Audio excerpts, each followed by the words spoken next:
The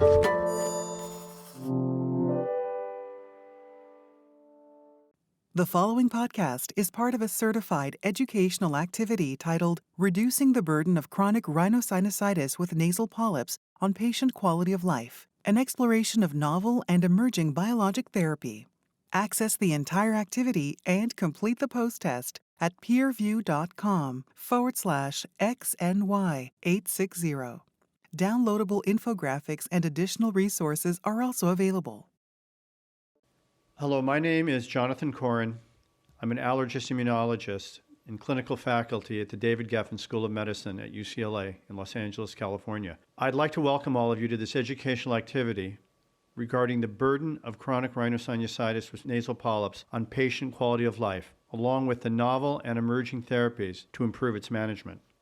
Let's begin with the question, what is chronic rhinosinusitis? Many of us have experience with this, and we understand it to be an inflammatory condition with multiple phenotypes. It's characterized by a period of duration greater than or equal to 12 weeks, with greater than or equal to 2 of the following symptoms. Drainage, which can be anterior or posterior and is frequently mucopurulent in appearance. Nasal congestion or obstruction, facial pain or pressure or fullness, and finally, a reduction in the sense of smell.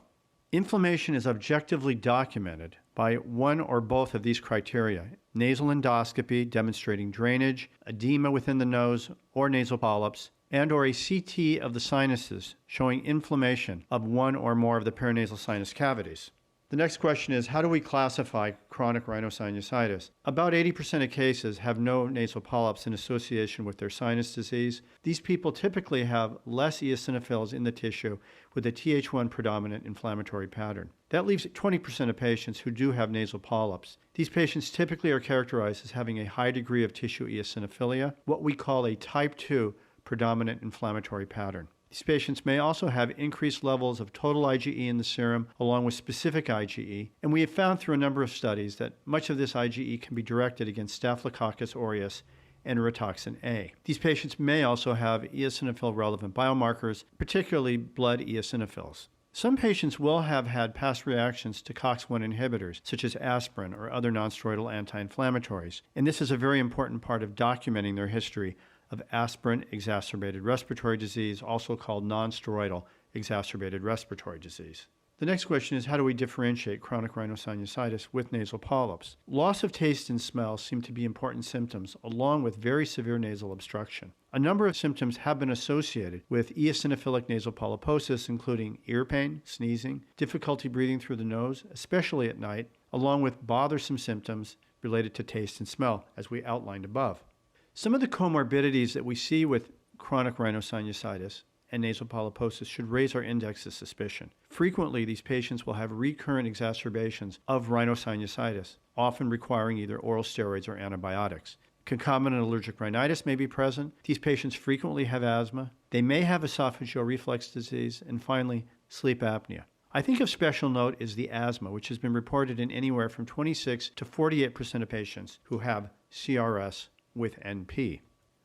When we go to establish the diagnosis, and we mentioned this earlier in the talk, there should be objective evidence of sinonasal inflammation along with evidence of nasal polyps, either endoscopically or visualized on the CT scan. The reason we're so concerned about this particular chronic inflammatory disorder is because of its great impact on quality of life. Patients with CRS with NP frequently report significant impairment of quality of life, not only in the physical domains, but in the psychologic as well. Nasal symptoms include severe blockage and congestion, frequently bilaterally. There may be significant thick postnasal drip, which can interfere with activities and sleep. As we mentioned, in 80 to 90% of patients, there may be a loss of sense of smell and taste, and there may be cough and other lower airway symptoms, such as aggravation of concomitant asthma. Ear symptoms can include congestion and pain, along with facial pressure and pain. And finally, something we often don't think about are the neuropsychiatric sequelae of this very bothersome disorder: anxiety and depression and difficulty with sleep that eventuates in significant daytime fatigue. There have been a number of good studies looking at the effect of CRS with NP on quality of life. On the left, we can see that the physical and mental component scores in patients who have CRS with NP are statistically significantly lower than patients from the general population. But if we parse this out even further and we look at the population norm and compare this with patients who have CRS with NP without asthma in red, CRS with asthma in green, and ultimately the purple group, CRS with asthma, who have non-steroidal exacerbated respiratory disease, we can see with each of these advances in the severity of the disorder, there's a decrement in quality of life. Keep in mind that the impact of CRS with NP is higher in patients who have a greater level of disease severity, who have other comorbidities such as asthma, or who have refractory disease that doesn't respond to either medical or surgical therapy. We'll now turn to the effects of CRS, both with and without nasal polyps, on both depression and anxiety over a period of approximately 1 decade. We can see the effects that both CRS with and without NP have on the incidence of depression on the left and anxiety on the right. These are statistically significant relationships and lead us with the impression that these patients do indeed have a higher level of psychologic comorbidity. Now let's hear from a patient as she describes the impact that nasal polyps have had on her quality of life.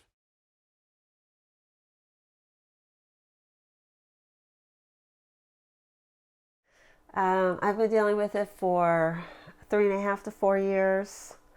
I was diagnosed officially about 3.5 years ago. Just to expound on it a little bit, I had already been diagnosed with major allergies, being allergic to dust and mold and mildew and cats and dogs, which I did have. No longer have a cat, but I do have dogs that are outdoors. But I think what really kicked this off is I was having some remodeling done in my house on the inside. And I stayed here during the remodel because it was such a long time. And the contractor didn't put up much safety barriers from the dust. And I think, honestly, that's kind of what kicked the reaction off, I think, for the nasal polyps, because that's when I really started having issues.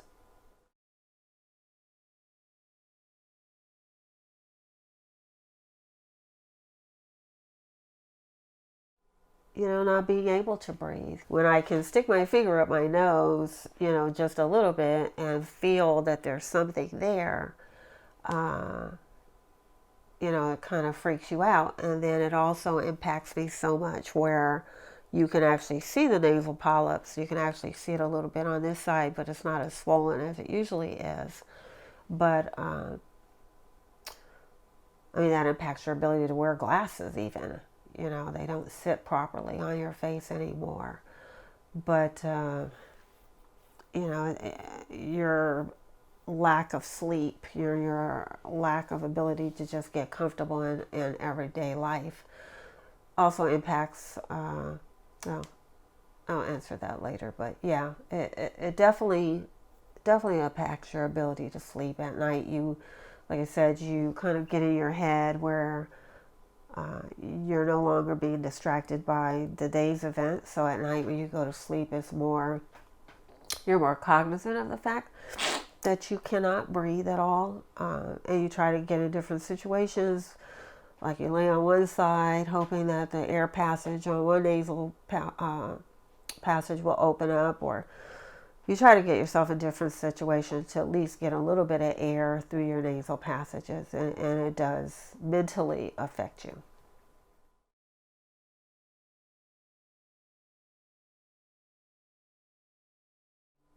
Not being able, to have a sense of taste or smell, the ability to smell, like perfumes or candles. I can't smell any of that stuff. If there's a fire, I can't smell that.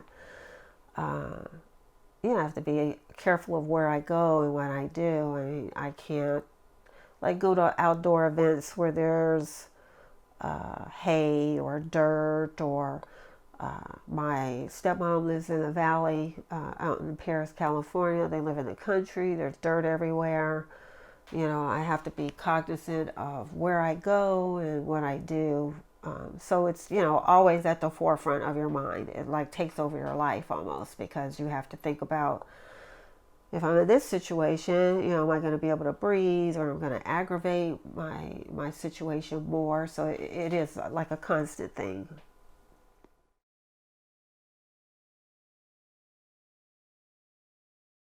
Limits my ability to travel, because I'm cognizant of how I'm going to react if I get to that location. Of course, unless I'm going to an island, then it's all good because I can breathe properly, the heat and the sand and the sun. But if I'm going someplace else, a city situation, or again, somewhere that's out in the country, then I have to think about that and how that's going to affect my ability to breathe. And as far as work, and in life in general, because you have a lack of sleep all the time, you're tired, exhausted most of the time.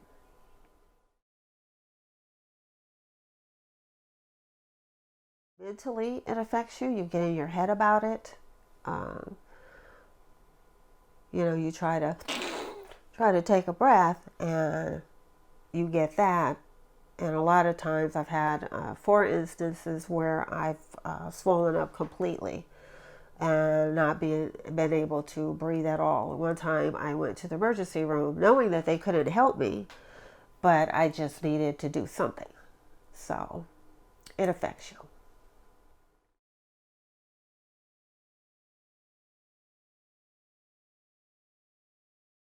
I've done nasal spray. I do pills to try to help the congestion. A couple different nasal sprays, and they are helpful on occasion. But if you cannot breathe, if you have no open airway, it really does nothing to help you. So what I would do, for instance, is go take a long shower and try to get the steam to open up with my nose and get a little airway passage. And then while I'm in the shower, then I'll spray the nasal spray or whatever else, what other kind of spray that I'm taking. So if you're able to get anything up there, it does help, your ability to breathe a little bit. As you've just heard, CRS with NP can take a significant toll on the lives of our patients. Now, what I'd like to do is turn to a discussion of treatment options and how therapy is evolving to improve the quality of life for this group of patients. As an overview of the treatment of CRS with NP, we start with the concept that this is a chronic disease process, which is often refractory to medical and surgical treatment. 3 particular domains that we can consider is it's going to require long-term medical treatment, whether or not the patient has surgery. Next, medical treatment will frequently be ineffective for patients who have severe degrees of inflammation. And then finally, surgery may be needed to remove and debulk these nasal polyps, particularly in patients with severe nasal obstruction, but keep in mind patients with nasal polyps will have a reasonable level of recurrence. Let's start with a discussion of the traditional treatment to CRS with NP. Since most patients with CRS with NP have a large amount of secretions with dry within the nose, adding to the obstructive component of this disease, we always start with saline irrigations to try to evacuate some of those wet and dried secretions. Our next task is to reduce inflammation using topical corticosteroids. While there are a number of different methods that we can deliver these into the nose and sinuses, they're all going to be needed for long periods of time. Antibiotics are frequently used for recurring infectious exacerbations, but there's no evidence that when given chronically to these patients that they're going to push the disease into remission or have any real alteration in the natural history of this disorder. Leukotriene modifiers have also been studied with regard to CRS with NP, and while in some studies they have documented reductions in mucus secretion and congestion, typically these changes are not robust. This takes us to systemic steroids given by the oral route. As we all know, these drugs can be life-saving. Patients who are having a crisis in their nasal polyp disease with severe congestion and or concomitant infection may benefit tremendously by decongesting the nose and allowing topical steroids to get up better into the sinuses. But unfortunately, these are short-term Band-Aids. The patients will typically have a very prompt recurrence of their symptoms within a few days or weeks after stopping the oral steroids. When patients have tried typical intranasal corticosteroids, which are for the most part now available over the counter, and they don't achieve success, there are other options available. The first being EDS fluticasone. This is an FDA-approved delivery system for the treatment of nasal polyps. It's a breath-powered fluticasone spray device, in which case the patient blows into the mouthpiece to propel the nasal steroid through the device into the nasal cavity, which results in drug distribution towards the top of the nasal cavity, typically where the polyps emanate. Once patients have had debulking of their nasal polyps, steroid irrigations may be a very plausible and effective way of delivering anti-inflammatories into the nose and into the sinuses. Budesonide in an aqueous-based preparation can be added to an irrigant and then flushed into the nose on a once or twice daily basis. Another way of delivering steroids are steroid-eluting nasal stents. A number of studies have shown that in-office placement of a bioabsorbable steroid-eluting implant with mometasone led to significant reductions in bilateral polyp grade and ethmoid sinus obstruction compared to a control group. Despite our best attempts to treat this disease medically, some patients will need to go on to have sinus surgery. The goal of surgery is first to tailor the specific surgery to each patient's individual needs. By decreasing the inflammatory load of tissue and removing the polyps and allowing that nasal cavity to become more open, patients will not only have a reduction in symptoms that will hopefully last, but it's a more effective way of delivering topical medicine subsequently into the nose and sinus cavity down the line. For this reason, post-surgically, patients will require irrigations with irrigations containing steroids or the use of a topical steroid that can be simply sprayed into the nose.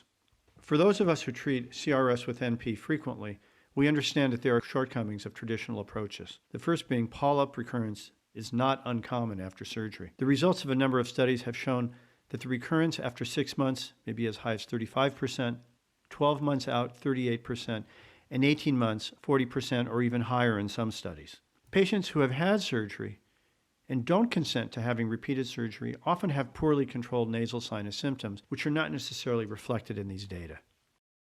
Let's now turn to the pathophysiology of CRS with NP. We can see across the top the epithelium, which is exposed to a large number of environmental substances which act as triggers of the downstream immune system. In particular are allergens, which may be typical airborne allergens such as dust mites or pollens or molds, but may also include certain bacteria such as Staphylococcus aureus, which is trapped in the biofilm on top of that epithelium and may elicit an immune response. To the right, we can see that viruses are equally important. In response to these particular triggers, alarmins may be released. Alarmins are cytokines directly derived from the epithelium and include thymic stromal lymphopoietin, or TSLP, interleukin-33, and interleukin-25.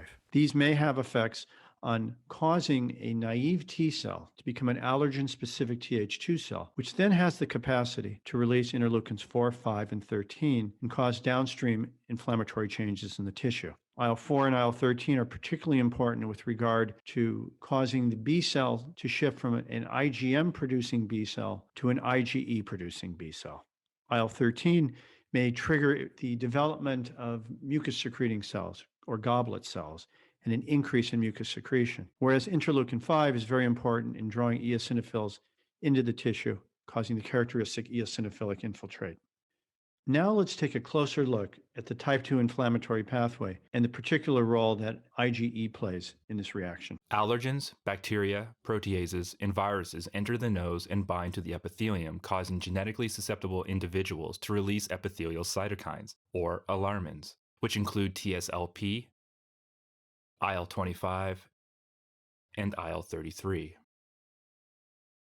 These cytokines lead to the development of allergen-specific Th2 cells and to the activation of type 2 innate lymphoid cells, or ILC2, both of which release type 2 cytokines such as IL-4, IL-5, and IL-13. IL-4 and IL-13 lead to an increase in goblet cell growth and mucus secretion, along with subepithelial basement membrane thickening. IL-4 secretion also leads to the development of specific IgE, a large portion of which is directed at Staphylococcus aureus enterotoxin A, which is often present in mucosal biofilms in patients with chronic rhinosinusitis with nasal polyposis. IL-5 leads to the maturation and activation of eosinophils, which are recruited from the bone marrow and make their way into the nasal and sinus tissue. IgE then binds to high-affinity receptors on the surface of mast cells and basophils, leading to chronic activation of these cells and additional release of T2 cytokines and mediators, such as histamine, leukotrienes, and prostaglandins.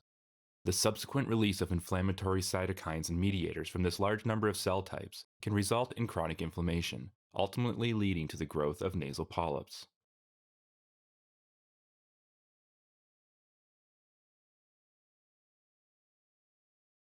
The monoclonal antibody omalizumab binds to the IgE antibody, preventing it from binding to its receptors on mast cells and basophils, and blocking the release of cytokines and mediators from these cells. By decreasing the quantity of IgE antibodies, omalizumab reduces the number of high-affinity IgE receptors, further limiting the ability of IgE to bind to its target cells.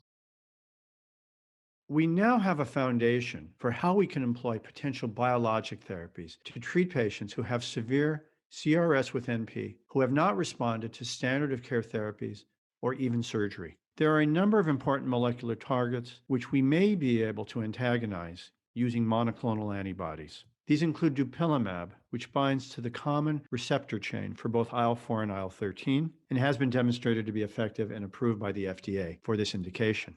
IgE, which binds to mast cells and other important cells and is blocked by omalizumab. This also has been approved by the FDA. IL-5, which is bound by mepolizumab and is currently in development for CRS with NP.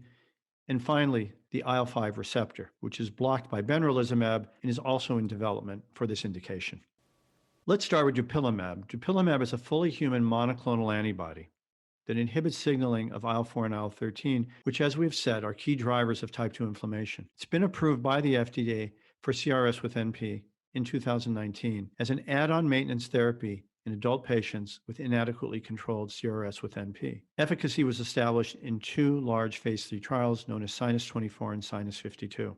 Dupilumab has previously been approved for patients with moderate to severe atopic dermatitis and as add-on therapy for patients who have moderate to severe uncontrolled asthma with either an eosinophilic phenotype or oral corticosteroid-dependent asthma. Let's now review some of the data from the pivotal trials of Dupilumab in CRS with NP. The two co-primary endpoints in this particular study was the nasal polyp score documented by nasal endoscopy and the nasal congestion score. We can see that there were significant reductions in both of these parameters in patients receiving Dupilumab 300 milligrams every 2 weeks. We can also see the time course for these particular changes seems to occur for the most part within the first 8 weeks of treatment, following which there was continued improvement, but at a much slower level. After stopping the drug at 24 weeks, we can see that patients started to return back to their usual state. The effect of Dupilumab on other criteria have also been examined. CT scores were significantly better. Two important patient-reported outcomes, including the Sinonasal Outcome Test 22, or SNOT 22, and the smell score, or UPSIT, showed significant improvements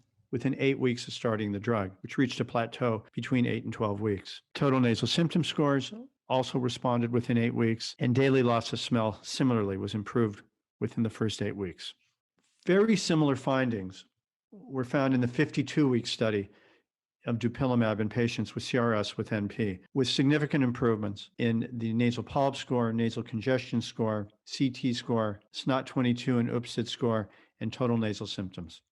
Dupilumab was well tolerated in both the 24 and 52-week studies with no unexpected adverse events, similar to what has been seen in prior trials of Dupilumab in atopic dermatitis and asthma. Omalizumab has been studied in patients with CRS with NP. Omalizumab is a humanized monoclonal antibody directed against IgE. It was previously approved for the treatment of moderate to severe allergic asthma and chronic spontaneous urticaria prior to its approval in CRS with NP. It was evaluated in two phase 3 studies called Polyp 1 and Polyp 2 for the treatment of adult patients with CRS with NP inadequately controlled by intranasal corticosteroids. The two key endpoints in the studies of omalizumab in nasal polyp disease were the nasal polyp score and the nasal congestion score. Use of omalizumab was associated with a significant change in both of these endpoints, which occurred within 4 weeks and then plateaued out relatively quickly. If we examine the issue of how many patients had a greater than 1 point improvement in their nasal polyp score, we can see that over 50% of the patients were able to achieve this endpoint, statistically superior to the placebo. An even more significant improvement, that being a greater than or equal to 2-point improvement in the nasal polyp score, was reached by approximately 30% of patients, again, statistically better than placebo.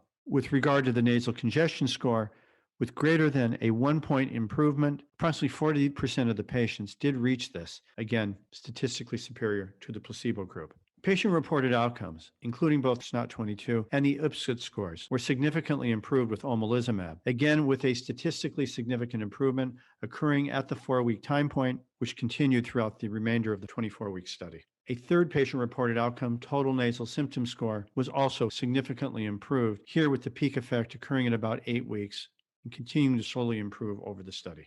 Omalizumab was well tolerated in the phase 3 pivotal program in chronic rhinosinusitis with nasal polyposis without any unexpected adverse events, and a profile similar to what was seen in both asthma and chronic urticaria. Mepolizumab is an anti-IL-5 monoclonal antibody, which was previously approved for severe asthma with an eosinophilic phenotype, for eosinophilic granulomatosis with polyangiitis, or EGPA, and most recently for the hypereosinophilic syndrome. Results from the phase 3 SYNAPSE trial showed that mepolizumab, when added to the standard of care of nasal corticosteroids, demonstrated significant improvements in nasal polyp score, as well as other endpoints. A key secondary endpoint was the time to the first actual nasal sinus surgery up through week 52, and this was statistically significantly reduced at 57% compared with placebo. Benralizumab is an inhibitor of the IL-5 receptor, previously approved for the treatment of severe asthma with an eosinophilic phenotype. This drug is currently in phase 3 study for the treatment of CRS with NP. There have been a number of consensus panels which have met over the past year trying to establish a new standard of care for patients with CRS with NP. The Euphoria group proposed a multidisciplinary approach to patients with CRS with NP. This includes education of both patients and primary care physicians regarding timely and accurate diagnosis of the condition. Patients who have high-risk phenotypes, including those with asthma or with non-steroidal exacerbated respiratory disease, should be referred early in their clinical course to a specialist who is experienced with this disease. All patients should have at least one evaluation for asthma and concomitant allergy. This can be done through a validated questionnaire, spirometry, through either skin prick testing to airborne allergens or measurement of specific IgE, and measurement of blood eosinophils, and even nasal eosinophils. At every visit, these patients should be evaluated in both the upper and lower airways for signs of active disease. Patients should have their treatment adjusted with attention to the idea that they may have concomitant upper and lower airway inflammation. We should consider measurement of type 2 biomarkers and with repeat measure of those particular markers, such as exhale nitric oxide, if patients have asthma. And of course, very carefully monitor the use of systemic steroids so patients don't acquire long-term adverse effects from this group of drugs. The Euphoria Expert Board attempted to establish criteria for when you would use a biologic medication. We start with the idea that nasal polyps are identified. If a patient has a history of surgery, 3 of the criteria that I will now outline need to be present to consider moving on to a biologic medication. If the patient has no history of surgery, the Euphoria group recommends that 4 of the criteria should be met. Whether we use scenario 1 or scenario 2, the criteria of importance include evidence of type 2 inflammation, the need for systemic corticosteroids, particularly whether there have been more than or equal to 2 courses in the prior year, significant impairment of quality of life, significant loss of smell and potentially taste, and diagnosis of comorbid asthma. Some of the reasons mentioned why we would not initiate a biologic treatment include CRS without nasal polyps and lack of any indication of type 2 inflammation present in a given patient. Cystic fibrosis, where there is no evidence of type 2 inflammation. Unilateral small nasal polyps, mucoceles, which may be generated through multiple past surgeries, a general contraindication for a biologic medication, particularly if the patient will be living in an endemic area where there are parasites, or patient-related factors such as refusal or inability to adhere to the therapeutic regimen. But very importantly, once we've started a patient on a biologic medication, we have to decide, should we stop the medication or should we continue it? There are 5 criteria that were considered by the Euphoria Expert Board. These included a reduction in nasal polyp size, a reduced need for systemic corticosteroids, an improvement in quality of life, a significant improvement in sense of smell and potentially taste, and a reduced impact of comorbid conditions, particularly bronchial asthma. All of these should be looked at probably at the 16-week time point, and then evaluate patients on an ongoing basis, but particularly after 1 year of therapy. If none of the above outcomes has really been successfully achieved, then we have to give serious consideration to stopping the biologic, probably at the 4-month time point. They've also outlined what partial responses might be. A poor response would be achievement of 1 to 2 criteria, a moderate response 3 to 4, and finally an excellent response, all 5 of the criteria met. In summary, patients with chronic rhinosinusitis should be carefully evaluated for the presence of nasal polyps, as a number of unique therapies are now emerging for this specific phenotype. The recent introduction of biologic therapies that target individual inflammatory mediators or cytokines has proven to have the potential to significantly improve the quality of life in patients with CRS with NP. An integrated care pathway involving interactions between primary care physicians, otolaryngologists, allergists, and pulmonologists will be important in ensuring that patients are managed properly across their breadth of diseases. I'm hoping that today's discussion will provide you with new information and new tools with which to address this very vexing and potentially disabling condition. Thank you. Thank you for listening. Download materials and complete the post-test for instant credit at peerview.com/XNY860. This activity is supported by an educational grant from Novartis Pharmaceuticals Corporation. This activity has been jointly provided by Medical Learning Institute Incorporated and PVI, Peerview Institute for Medical Education.